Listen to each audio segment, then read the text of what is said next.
আপনারা জানেন যে গত দুদিন আগে জামিনে মুক্ত হওয়ার পর জামিনে মুক্তি পাওয়ার পর বৃহস্পতিবার বিধানসভা ভবনে এলেন মোবাইল জলে ফেলা জীবন কৃষ্ণ। কেন বললাম মোবাইল জলে ফেলা জীবন কৃষ্ণ? আপনারা জানেন যে সিবিআই কে সাহায্য করেনি।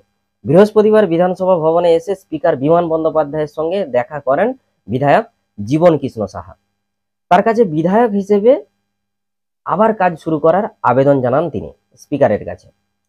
এবং সুপ্রিম কোর্টের নির্দেশে জেল থেকে জামিনে মুক্তি পাওয়ার পর আজ অর্থাৎ বৃহস্পতিবার রাজ্য বিধানসভা ভবনে এলেন তৃণমূল বিধায়ক জীবন কৃষ্ণ সাহা। বিধানসভা ভবনে এসে স্পিকার বিমান বন্দ্যোপাধ্যায়ের সঙ্গে দেখা করেন এবং তার কাছে বিধায়ক হিসেবে আবার কাজ শুরু করার একটা আবেদন জানান তিনি। স্পিকার বিমান বন্দ্যোপাধ্যায় অনুমতি দিলে বিধানসভার দুটি স্থায়ী কমিটির বৈঠকে যোগদান করেন তিনি। সাংবাদিকদের জানান, অনেকদিন পর বিধানসভায় ফিরে ভালো লাগছে। আজকে এই খবরটি কেন বলছি, কারণ আপনারা দেখেছেন যে দুদিন আগে অর্থাৎ মঙ্গলবার জীবন কৃষ্ণকে জামিন দিয়েছে সুপ্রিম কোর্ট, আর তখন যে বক্তব্য, সেই বক্তব্যটি একবার শুনুন। এখন বিষয়টা দেখুন বিচারাধীন, এই বিষয় নিয়ে আমি এখন কিছু বলতে চাই। এখন বিষয়টা দেখুন বিচারাধীন, এই বিষয় নিয়ে আমি এখন কিছু বলতে চাই। বুধবার জেল থেকে ছাড়া পেয়ে বৃহস্পতিবার বিধানসভা ভবনে যান বড়ঞ্চার তৃণমূল বিধায়ক জীবন কৃষ্ণ সাহা। তাকে সেখানে স্বাগত জানান আমডাঙ্গার বিধায়ক রফিকুর রহমান ও চাঁচলের বিধায়ক নিহার ঘোষ। এরপরেই স্পিকার বিমান বন্দ্যোপাধ্যায়ের সঙ্গে দেখা করেন জীবন। পরে তিনি সাংবাদিকদের সেই প্রসঙ্গে বলেন, কি বলেন না, স্পিকারের সঙ্গে দেখা করলাম, কিছু নিয়ম নীতি রয়েছে, জামিনের অর্ডার কাগজপত্র জমা করলাম, মাননীয় সুপ্রিম কোর্টে যে নির্দেশ দিয়েছে তা জমা করলাম। এরপর স্পিকারের থেকে অনুমতি পেয়ে উচ্চশিক্ষা এবং বিধায়ক সমন্বয় কমিটির বৈঠকে যোগদান করেন জীবন কৃষ্ণ। এই প্রসঙ্গে বলেন, অনেকদিন পর বিধানসভায় এসেছি, ভালো লাগছে, এটা বললেন জীবন কৃষ্ণ। স্পিকারের কাছে কাজ শুরুর অনুমতি চেয়েছিলাম, তিনি দিয়েছেন, দুটো বৈঠকে যোগ দিয়েছি, এটাও তিনি বলেন। অভিযোগ কি ছিল না, বাড়িতে সিবিআই তল্লাশির সময় পুকুরে মোবাইল ছুঁড়ে ফেলে দিয়েছিলেন এই জীবন কৃষ্ণ সাহা। সত্যিই কি তা করেছিলেন? বিধানসভা থেকে বার হলে আবার সেই প্রশ্ন করেন সাংবাদিকরা। জবাবে জীবন কৃষ্ণ স্পষ্ট বলেন, বিষয়টি কোর্টের বিচারাধীন, এই নিয়ে মন্তব্য করতে চান না তিনি। অর্থাৎ ধরে নেওয়া যায় তিনি কিন্তু ফেলেছেন। কোর্টের রায় যা হবে মাথা পেতে নেব, বিচার ব্যবস্থার উপর আস্থা রয়েছে তার, এরকমটা তিনি জানিয়েছেন।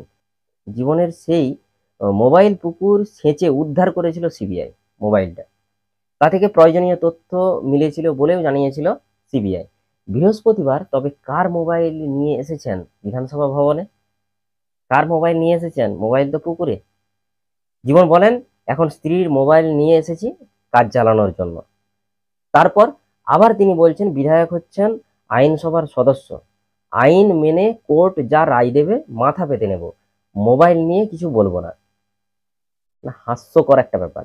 যদিও এর আগে বিভিন্ন সময়ে জীবন দাবি করেছিলেন মোবাইল পুকুরে তিনি ফেলেননি, তার কাছে সিসিটিভি ফুটেজও রয়েছে, সব প্রমাণ দিয়ে দেবেন তিনি, এরকমটা তিনি জানিয়েছিলেন। জামিন পাওয়ার পর প্রকাশ্যে বারবারই জানিয়েছেন এই নিয়ে মন্তব্য করবেন না তিনি, অর্থাৎ ভয় পাচ্ছেন জীবন কৃষ্ণ সাহা বড়ঞ্চার বিধায়ক। তিনি কি রাজনৈতিক প্রতিহিংসার শিকার? জবাবে জীবন বলেন, সময় কথা বলবে, সময় তো সবসময় কথা বলে। 2023 সালের 17 এপ্রিল জীবনকে গ্রেপ্তার করেছিল সিবিআই, অর্থাৎ সেন্ট্রাল ব্যুরো অফ ইনভেস্টিগেশন, কেন্দ্রীয় এজেন্সি। জামিনের আবেদন নিয়ে তিনি প্রথমে কলকাতা হাইকোর্টে দ্বারস্থ হন। সেখানে বিধায়কের জামিনের আবেদন খারিজ করে দেয় আদালত। তারপরে জামিন চেয়ে শীর্ষ আদালতের দ্বারস্থ হয়েছিলেন জীবন কৃষ্ণ সাহা। সুপ্রিম কোর্ট তৃণমূল বিধায়ককে শর্ত সাপেক্ষে জামিন দিয়েছে। কি কি শর্তে জামিন দিয়েছে এটা একবার শুনুন। পারমিশন অফ দ্য কোর্ট, উনি বেলে কোঅপারেট করবেন এবং অ্যাকর্ডিংলি ওনার রেগুলারলি ওনাকে আদালতে হাজিরা দিতে হবে এবং সেই হাজিরা দেওয়ার সময় হাজিরা দিতে হবে এবং বাকি তদন্তকে সহযোগিতা করবে। আদালত জানিয়েছে 25,000 টাকা করে মোট 50,000 টাকার বন্ডে জামিন পাবেন জীবন। আদালতের নির্দেশ ছাড়া পশ্চিমবঙ্গের বাইরে যেতে পারবেন না। জামিনে মুক্তি পাওয়ার পর তাকে তদন্তে সহযোগিতা করতে হবে, এটা সুপ্রিম কোর্ট জানিয়েছে। আদালতে এই সংক্রান্ত মামলার প্রতিটি শুনানিতে তাকে উপস্থিত থাকতে হবে।